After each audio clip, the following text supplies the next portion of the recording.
کہانی کے سٹارٹنگ میں ہم ایک آدمی کو دیکھتے ہیں جس کا نام کوپر ہے، جو اپنی بیٹی کے ساتھ کنسرٹ جا رہا تھا جہاں ایک مشہور سنگر لیڈی ریوین آنے والی تھی اور کوپر کی بیٹی اس کی بہت بڑی فین تھی۔ کنسرٹ کافی بڑا تھا، لگ بھگ 20,000 فینس تھے۔ کوپر کی بیٹی نے اسکول میں اچھے مارکس لیے تھے جو کہ کوپر نے اسے انعام دیا کہ وہ دونوں کے لیے آگے والی سیٹیں لے آئی، جس سے اس کی بیٹی بہت خوش ہو گئی۔ کوپر نے نوٹ کیا کہ اس عمارت میں بہت زیادہ پولیس آفیسر ہیں اور سیکیورٹی بھی۔ پولیس آفیسر ایک آدمی کو پکڑ کر تفتیش کر رہے تھے۔ یہ دیکھ کر کوپر بہت گھبرا گیا، اسے اندر سے عجیب سا ڈر لگ رہا تھا۔ کنسرٹ شروع ہونے میں چند منٹ رہ گئے تھے۔ جب لیڈی ریوین اسٹیج پر آ کر گانا گاتی ہے تو حاضرین جوش سے بڑھ جاتے ہیں، لوگ خوشی سے چلانے لگتے ہیں، جن میں کوپر کی بیٹی بھی شامل تھی۔ اب کوپر بہانہ بنا کر ہال سے باہر نکلتا ہے، پھر وہ باتھ روم میں جا کر اپنا موبائل سیکیورٹی ایپ کھولتا ہے جو ہمیں بتاتی ہے کہ کوپر نے ایک لڑکے کو بیسمنٹ میں اغوا کر رکھا ہے۔ جب ہم باہر کے منظر کو دیکھتے ہیں جہاں عمارت کے باہر پولیس اور FBI کا گھیراؤ تھا، کوپر دوبارہ کنسرٹ میں واپس آ جاتا ہے اور جب اس نے پولیس کو آتے ہوئے دیکھا تو اس کی پریشانیاں مزید بڑھ گئی۔ وہ آدھے کنسرٹ کے بعد باہر نکلتے ہیں۔ اب کوپر کی بیٹی کو لیڈی ریوین کی ٹی شرٹ چاہیے تھی، مگر اس سائز کی صرف ایک ہی ٹی شرٹ تھی جو کسی دوسری لڑکی نے خریدنے کا اصرار کیا تھا۔ یہ دیکھ کر کوپر اپنی بیٹی کو سمجھانے لگتا ہے کہ تم اس لڑکی کو یہ ٹی شرٹ خریدنے دو۔ اب اس کی بیٹی مان جاتی ہے کیونکہ وہ اپنے والد کی بات سے انکار نہیں کر سکتی تھی۔ یہ دیکھ کر دکان کا مالک اس کی بیٹی سے بہت متاثر ہوتا ہے۔ وہ کوپر سے کہتا ہے کہ جب نیا اسٹاک آئے گا تو میں تمہاری بیٹی کے لیے ایسی ہی ایک ٹی شرٹ علیحدہ کر دوں گا۔ اب کوپر یہ سوچتا ہے کہ اس ملازم سے فائدہ اٹھایا جائے۔ اس نے اس سے پوچھا کہ اس کنسرٹ میں اتنی زیادہ پولیس اور سیکیورٹی کیوں ہے؟ اس پر ملازم کہتا ہے کہ یہ ایک راز ہے، لیکن پھر بھی میں تمہیں بتا دیتا ہوں۔ تم نے مشہور قاتل بیچرز کے بارے میں سنا ہوگا جو لوگوں کو پھانس کر ان کے جسم کے ٹکڑے ٹکڑے کر دیتا ہے۔ اب پولیس کو اطلاع ملی ہے کہ وہ قاتل آج یہاں پر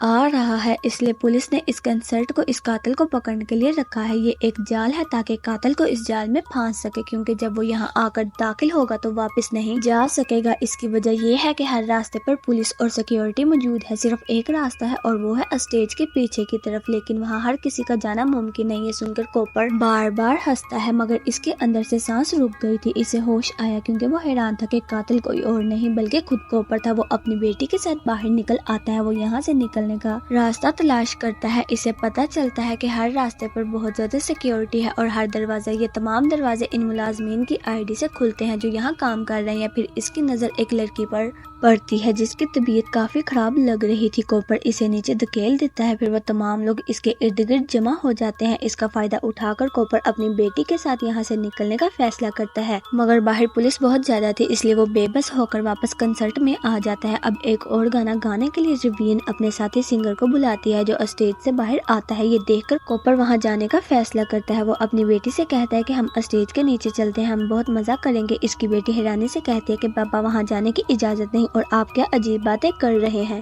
ہم یہیں پر ٹھیک ہیں۔ اس لیے کوپر دوبارہ اسی ملازم کے پاس آتا ہے جو کوپر کو دیکھ کر کہتا ہے کہ سر نیا اسٹاک آیا ہے تو میں دکان پر جا کر آپ کی بیٹی کے لیے ٹی شرٹ خریدنے والا تھا۔ کوپر پوچھتا ہے کہ کیا میں آپ کے ساتھ آ سکتا ہوں؟ اس پر ملازم بغیر کسی سوچ کے ہاں کہہ دیتا ہے۔ دکان میں پہنچ کر ملازم کوپر سے پوچھتا ہے کہ آپ کیا کرتے ہیں؟ وہ جواب دیتا ہے کہ میں فائر فائٹر ہوں۔ جب ملازم نیا اسٹاک کا ڈبہ اٹھا رہا تھا تو کوپر چپکے سے اس کی ID چوری کر لیتا ہے۔ پھر ملازم اسے بتاتا ہے کہ قاتل کو آج پکڑ لینا چاہیے۔ تمام ملازمین کو اس جال کے بارے میں معلوم ہے اور پولیس نے ہر ایک کو مختلف کوڈز دیے ہیں۔ کوپر اس سے پوچھتا ہے کہ تمہارا خفیہ کوڈ کیا ہے؟ اس پر وہ ایک بار پھر بغیر سوچ کے بتا دیتا ہے کہ ہیملٹن یہ میرا خفیہ کوڈ ہے۔ اب وہ ملازم کوپر کو ایک ٹی شرٹ دیتا ہے اور وہ بھی مفت۔ اب یہ دونوں اوپر آ جاتے ہیں۔ کوپر اپنے ID کارڈ کی مدد سے دروازہ کھولتا ہے۔ ایک کمرہ جہاں پر پولیس کا خفیہ اجلاس ہو رہا تھا، یہاں کوپر ایسا برتاؤ کرتا ہے جیسے وہ یہاں کا ملازم ہو اور ابھی آیا ہو کہ کافی پینے کے لیے۔ اس پر کسی کو بھی اس پر کسی قسم کا کوئی شک نہیں ہوتا۔ اب کوپر کافی پینے لگتا ہے، ساتھ ہی وہ پولیس کی ریڈیو چوری کر لیتا ہے۔ اس کے بعد وہ دوبارہ سے کنسرٹ میں آ جاتا ہے اور یہاں پولیس کا تمام منصوبہ بندی ریڈیو پر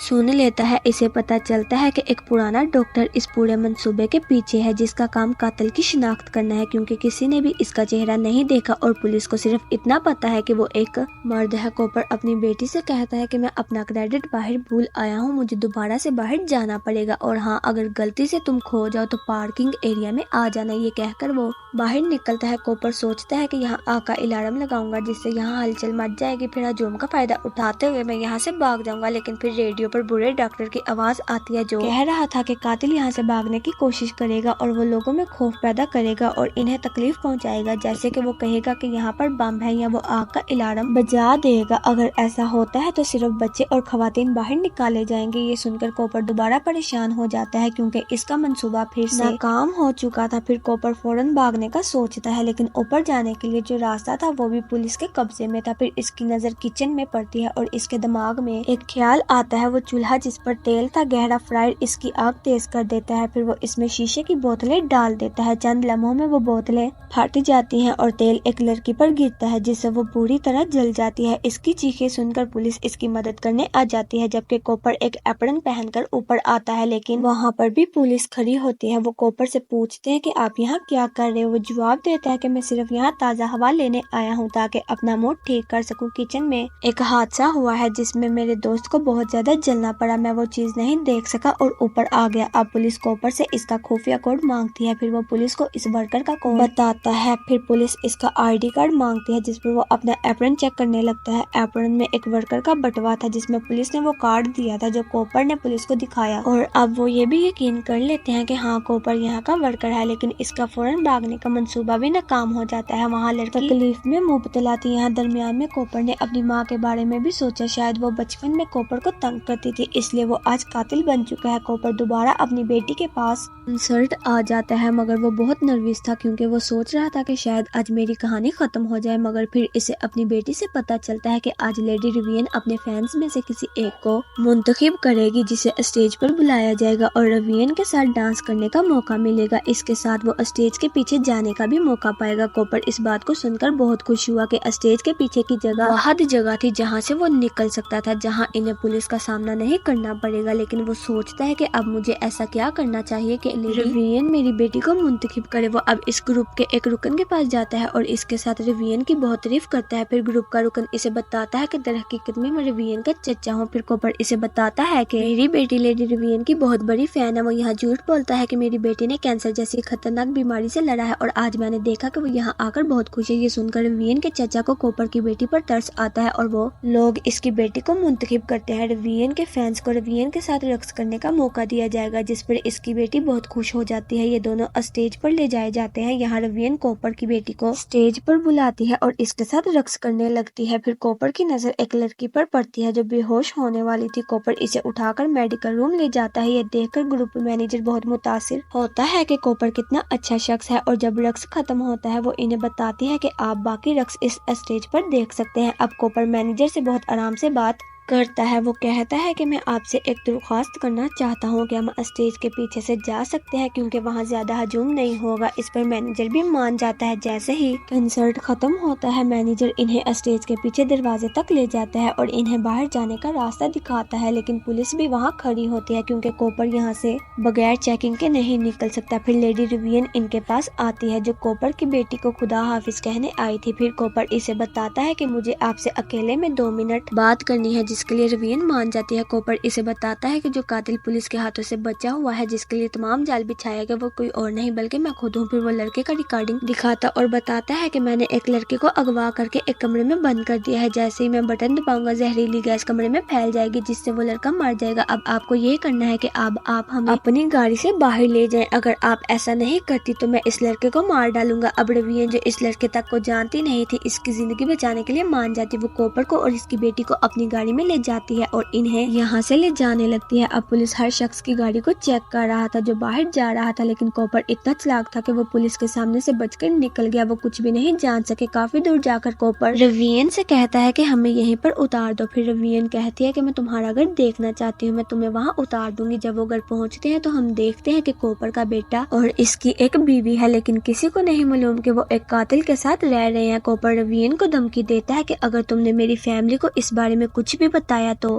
یا پولیس کو بتانے کی کوشش کی تو میں اس لڑکے کو مار ڈالوں گا۔ روین خاندان سے باتیں کرنے لگتی ہے اور وہ انہیں یہ بھی بتاتی ہے کہ ہمارا کنسرٹ قاتل کو پکڑنے کا جال تھا۔ ان باتوں سے کوپر کا دماغ خراب ہو جاتا ہے۔ وہ روین سے کہتا ہے کہ تم بہت مصروف ہو، تمہیں یہاں سے جانا چاہیے۔ روین کہتی ہے کہ میں ایک گانا چاہتی ہوں، وہ بھی تمہارے پیانو پر۔ وہ گانا گاتی ہے، پھر کوپر کی بیٹی اس کے قریب ہی بیٹھتی ہے اور کوپر اچھے والد بننے کا ناٹک کرتا ہے اور دونوں کی ویڈیو بنانا شروع کر دیتا ہے۔ لیکن جیسے ہی گانا ختم ہوتا ہے روین اس کا فون چھین کر باتھ روم دوڑ جاتی ہے۔ وہ دروازہ اندر سے لاک کرتی ہے۔ کوپر دروازہ کھٹکھٹاتا ہے اور اسے اپنا فون واپس مانگتا ہے۔ کوپر کے خاندان کو بھی اس پر شک ہونے لگتا ہے کہ کچھ غلط ہو رہا ہے۔ اب روین فوراً اس کا فون چلا کر پولیس کو کال کرنے کی بجائے اس لڑکے سے بات کرتی ہے۔ وہ اس سے پوچھتی ہے کہ تم کہاں ہو ابھی؟ لڑکا کہتا ہے کہ مجھے زیادہ کچھ یاد نہیں، بس مجھے ایک ٹوٹا ہوا شیر کا مجسمہ یاد ہے اور اس گھر کا دروازہ نیلا ہے۔ یہ سن کر روین کو ایک آئیڈیا آتا ہے۔ وہ انسٹاگرام پر لائیو آتی ہے اور اپنے فینس سے کہتی ہے کہ ایک ٹوٹا ہوا شیر کا مجسمہ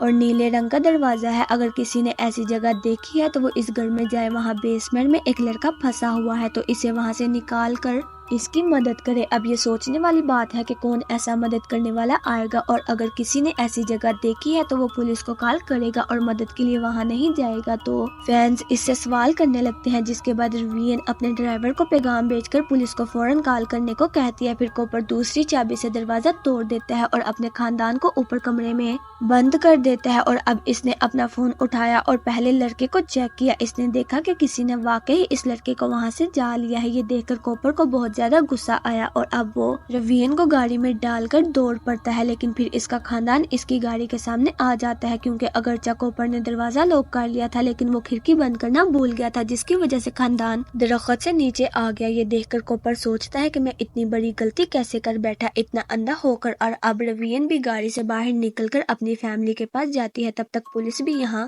آ چکی تھی اور یہ لوگ گھر کو ہر طرف سے گھیر لیتے ہیں۔ کوپر کے خاندان کو پولیس کی گاڑی میں لے جایا گیا، جبکہ روین بھی اپنی گاڑی میں بیٹھی، لیکن پھر ایک افسر آتا ہے اور اس کے ڈرائیور سے کہتا ہے کہ تم رہنے دو، تم گاڑی سے باہر نکلو، ہم روین کو گھر چھوڑ دیں گے، اور وہ بھی اسے یہاں سے لے جاتا ہے۔ لیکن جب پولیس گھر کی تلاشی لیتی ہے تو انہیں پتہ چلتا ہے کہ کوپر گھر میں نہیں ہے۔ در حقیقت اس کے بیسمنٹ میں ایک سرنگ تھی جو اس کے ہمسائے کے باغ میں کھلتی تھی، تو وہ وہاں سے بھاگ گیا۔ اب ہمیں پتہ چلتا ہے کہ جو آفیسر روین کو لے کر گیا تھا وہ دراصل کوپر تھا۔ اس نے پولیس کی وردی پہنی ہوئی تھی تاکہ کوئی اسے نہ پہچان سکے، اور اب وہ روین کو گاڑی میں بند کر دیتا ہے اور کہتا ہے کہ شہر میں بہت سی جگہ ہیں جہاں ہم جا رہے ہیں اور کوئی ہمیں پکڑ نہیں سکے گا۔ یہ سن کر روین پریشان ہو جاتی ہے۔ کوپر کی گاڑی ٹریفک میں پھنس جاتی ہے۔ روین کھڑکی نیچے کرتی ہے، لوگ اسے پہچان لیتے ہیں اور وہ مدد کے لیے آواز لگانے لگتی ہے۔ کوپر نے یہ دیکھا اور کھڑکی بند کر دی، لیکن اب لوگ گاڑی کے چاروں طرف کھڑے تھے تو وہ آگے نہیں بڑھ سکا۔ اب روین گاڑی سے آزاد ہو کر باہر نکل آتی ہے۔ کچھ دیر کے بعد پولیس بھی یہاں آ جاتی ہے۔ وہ لوگوں کو ہٹاتی ہے اور گاڑی کو چاروں طرف سے گھیر لیتی ہے۔ انہوں نے گاڑی کے ٹائر پنچر کر دیے اور جب دروازہ کھولا تو انہوں نے دیکھا گاڑی میں کوپر نہیں تھا، صرف اس کی پولیس کی وردی سیٹ پر پڑی تھی۔ در حقیقت کوپر پہلے ہی گاڑی سے نکل چکا تھا۔ وہ خوش قسمت تھا، وہ بھیڑ کا فائدہ اٹھا کر بھاگ گیا۔ اب روین ان لوگوں کا شکریہ ادا کرتی ہے جنہوں نے اس لڑکے کی جان بچائی۔ اب کوپر کی بیوی اپنے گھر واپس آ گئی، جبکہ ان کا بچہ ان کی خالہ کے گھر چھوڑا گیا تھا۔ پولیس ان کے گھر کے باہر کھڑی تھی تاکہ ان کی حفاظت کر سکے۔ اب اس کی بیوی کچن میں موجود تھی اور کہتی ہے کہ کوپر پہلے ہی گھر میں آ چکا ہے۔ وہ سوچ رہا تھا کہ پولیس کو کیسے پتا چلا کہ قاتل کنسرٹ میں داخل ہونے والا ہے، تو یہاں یہ واضح ہوتا ہے کہ وہ کوپر کی بیوی تھی جو اس سب کے پیچھے تھی۔ در حقیقت وہ شک کرتی تھی کہ کوپر کا کسی کے ساتھ افیئر ہے، کیونکہ اس کے کپڑوں سے ہسپتال کے مایا کی خوشبو آتی تھی۔ حقیقت میں کوپر ہسپتال جاتا تھا تاکہ اپنا خون صاف کر سکے اور وہ خون کو مایا سے صاف کرتا تھا۔ اب ایک دن اس کی بیوی نے کوپر کا پیچھا کیا تھا کہ اس کی دوسری جگہ جہاں وہ پلاننگ کے لیے جاتا تھا۔ اس کی بیوی نے دیکھا کہ وہاں ایک میز اور ایک کرسی کے سوا کچھ نہیں تھا۔ اس نے سوچنا شروع کیا کہ شاید میرا شوہر وہ قاتل کساب ہے۔ پھر اس نے کوپر کے پرس سے کنسرٹ کی رسید نکالی۔ اسے یاد آیا کہ اگر یہ جگہ بھیڑ والی ہو تو وہ قاتل کساب ضرور وہاں آئے گا۔ اب وہ اپنے شوہر پر شک کرنے لگی تو اس نے وہ رسید وہاں رکھی اور پولیس کو بتایا کہ یہ جگہ قاتل کساب کی ہے تاکہ پولیس یہ سمجھ سکے کہ قاتل کنسرٹ میں داخل ہونے والا ہے۔ تو انہوں نے قاتل کو پکڑنے کے لیے ایک جال بچھایا، لیکن اسے جب اپنے شوہر کی پاگل حالت کا پتہ چلتا ہے کہ اس کا شوہر پاگل قاتل ہے اور وہ صحیح دماغ میں نہیں ہے تو وہ بہت غمگین اور خوفزدہ ہو جاتی ہے۔ کوپر نے اپنی بیوی کو اور پھر خود کو مارنے کا فیصلہ کیا۔ جب اس نے اپنی بیوی کو بتایا تو وہ کہتی ہے کہ چلو ہم وہ دوائی کھاتے ہیں جو میں نے روین کے لیے بنائی تھی، تو وہ دوائی کھانے بیٹھ گئی۔ اس کی بیوی نے نہیں کھائی، لیکن کوپر کو پتا نہیں تھا۔ کھاتے ہوئے اس نے کہا کہ مجھے تم پر بہت غصہ ہے، تمہاری وجہ سے میں اپنے بچوں کو بڑا ہوتا ہوا نہیں دیکھ سکتا، اب میں مرنے جا رہا ہوں۔ جب دوائی ختم ہوئی تو کوپر نے یہ محسوس کیا کہ اس میں کچھ زہریلا تھا، کیونکہ اس کا سر چکرانے لگتا ہے اور جسم سن ہونے لگتا ہے، لیکن پھر بھی وہ اپنی بیوی کو مارنے کی کوشش کرتا ہے۔ لیکن پھر پولیس آ جاتی ہے جو اسے بے ہوش کرنے کے لیے کئی بار گولی مارتی ہے، جس سے وہ نیچے گرتا ہے اور آخرکار اسے گرفتار کر لیا جاتا ہے۔ چلتے ہوئے کوپر اپنی بیٹی کی بائیک کو دیکھتا ہے جو اس نے اٹھا کر پارک کر دی تھی۔ اس کی بیٹی آ کر اس سے آخری بار ملتی ہے، پھر پولیس نے اسے وین میں ڈال دیا، لیکن راستے میں ہمیں یہ پتا چلتا ہے کہ کوپر نے اپنی بیٹی کی بائیک سے نکال لی تھی اور اسے اپنی ہتھکڑی کھولنے کے لیے استعمال کیا، اور وہ عجیب مسکراہٹ کے ساتھ مسکرا رہا تھا، جس کا مطلب ہے کہ ایک بار پھر سب کی کوشش بے سود ہو گئی۔ کوپر بھاگے گا اور لوگوں کو مارنا جاری رکھے گا، جو کہ ظاہری طور پر بہت خوفناک ہے، اور اس کی شیطانی مسکراہٹ کے ساتھ یہ کہانی یہیں پر ختم ہو جاتی ہے۔